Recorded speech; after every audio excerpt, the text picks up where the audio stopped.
Look at a physical piece of furniture built before the Civil War. Perhaps it is a solid oak chair passed down from your great-grandfather. It is heavy and perfectly level. After 2 centuries, it does not wobble, it does not creak. It was built by a craftsman who did not know the meaning of planned obsolescence. But if you look for a modern corporate logo stamped on its surface, you will find absolutely nothing. Instead, you will find the ghost of a forgotten system. The craftsmen who built the enduring architecture of early America did not operate under the rules of modern corporate labor. They were part of a guild system. In places like Philadelphia, organizations like the Carpenters' Company operated with a strict secret rule book. This book dictated a system of unit pricing to ensure the craftsman received a fair wage and the client received a permanent product. It was a system built on mutual obligation, where price gouging was forbidden and quality was a matter of public honor. It was the architecture of the handshake economy. But today, that oak chair is an anomaly. We are surrounded by disposable furniture and buildings that crumble in decades. To understand why we lost the men who built the oak chair, we must perform an economic archaeology.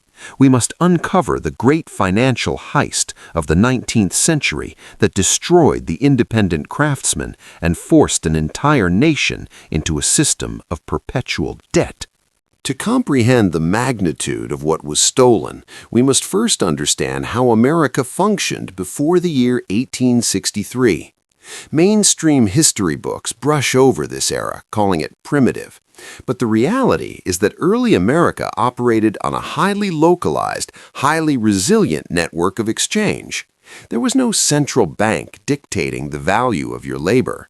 The economy was a mosaic of thousands of local currencies, state banknotes, and direct barter.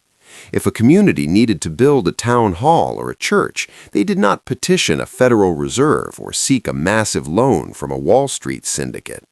They relied on the guilds.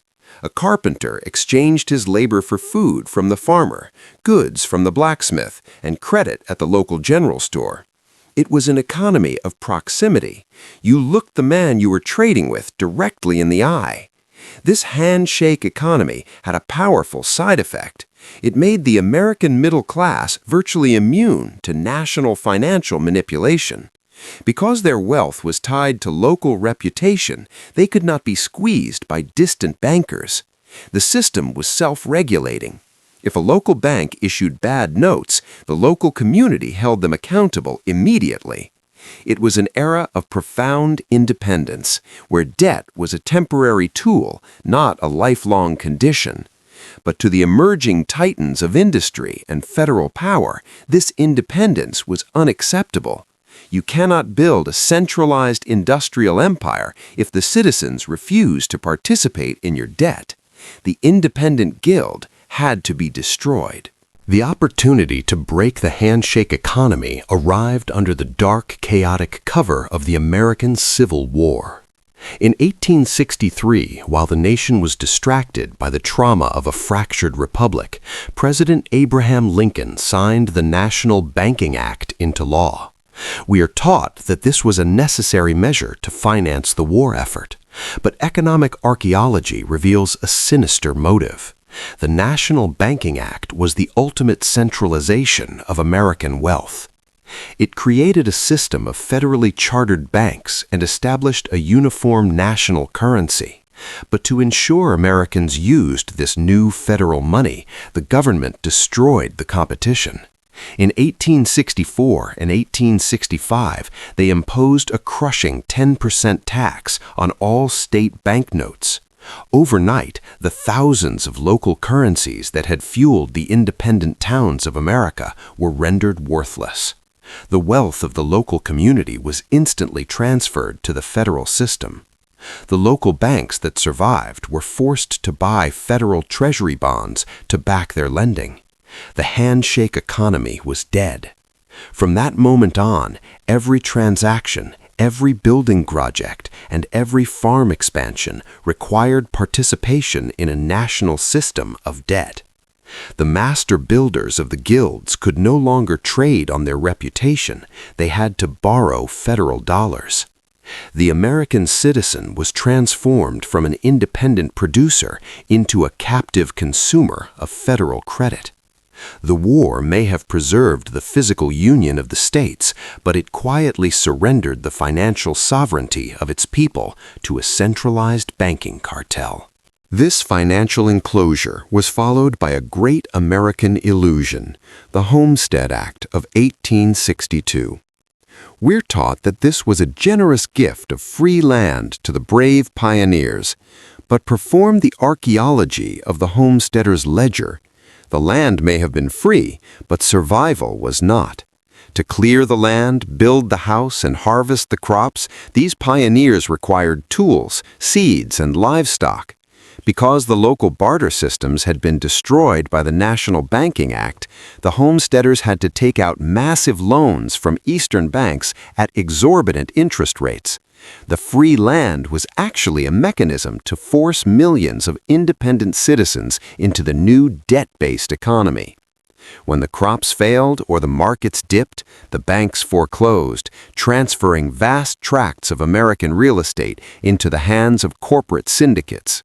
For the craftsmen who stayed in the cities, the trap took a different form, the company town. As the independent guilds were starved of capital, massive industrial corporations took their place.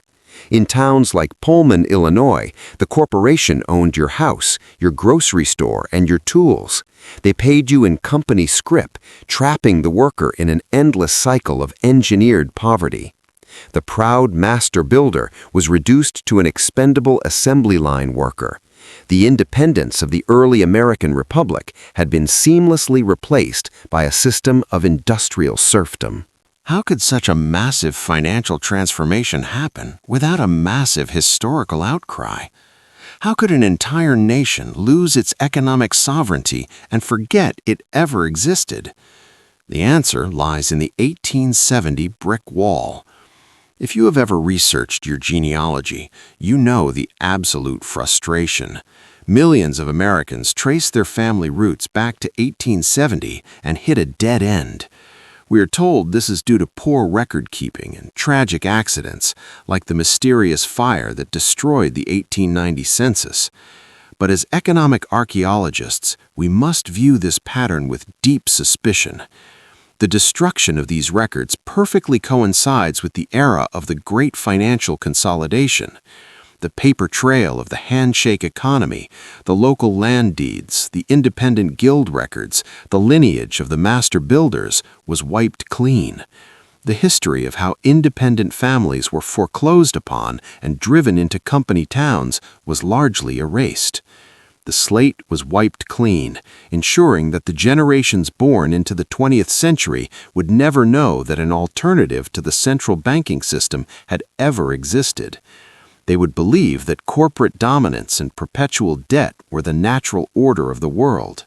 So, as we sit in the modern world, surrounded by disposable goods and insurmountable national debt, what is our golden insight?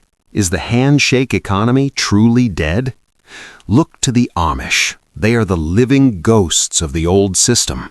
When a barn needs building, they do not go to a bank for a 30-year mortgage. They gather the community and raise it in a day. They operate on mutual obligation. They self-insure.